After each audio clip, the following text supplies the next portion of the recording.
এই দেখো আজকে আমাদের বাড়িতে কে এসছে, দুজন পুটকু পাটকু। এই যে দাদা আর বোন।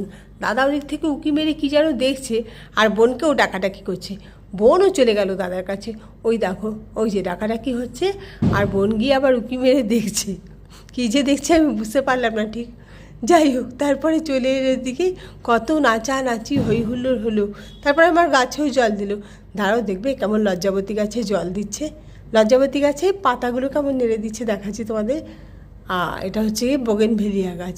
বোগেনভেলিয়ার ফুল দেখছি গাছে কাটা আছে বলে আমি হাত দিতে দিলাম না। তারপরে তারা চলে এলো এদিকে লজ্জাবতী গাছ আমার লাগানো আছে, সেই গাছগুলো একটু নেড়ে চেড়ে দেখছি। দেখেছো কী সুন্দর মজা পাচ্ছে। ওদের কাছে তো সবই নতুন না, আমরা তো ওগুলো জেনে এসেছি অনেক বছর ধরে, কিন্তু ওরা দেখে খুব অবাক হয়ে যায়। এটা আমারও দেখে খুব ভালো লাগে। এই দেখো দুজনেই হাত দিয়ে দিয়ে লজ্জাবতীর পাতাগুলোকে নেড়ে নেড়ে শুয়ে দিচ্ছে এরকম। আর ছোটোটার কাণ্ড দেখো না, হাত দিয়ে দিয়ে এরকম করছে আর বাবাকে ডেকে ডেকে দেখাচ্ছে। মানে কি অদ্ভুত একটা জিনিস জানো, বাবাকে হাততালি দিয়ে দিয়ে দেখাচ্ছে। এই সব তো দেখা হলো। তারপরে তারা লাগলো আমার গাছে জল দিতে।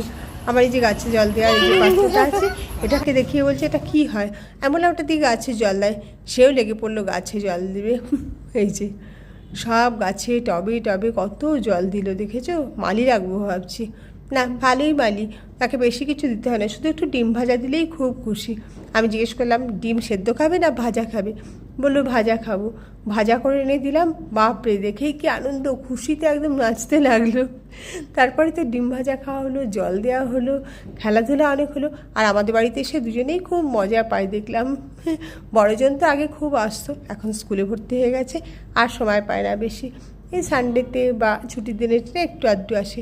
আর ছোটোজনকে কে নিয়ে আসবে, বাড়ির সবাই ব্যস্ত, তাই ওদের আর আসাই হয় না। আজকে অনেক দিন পরে তারা এলো।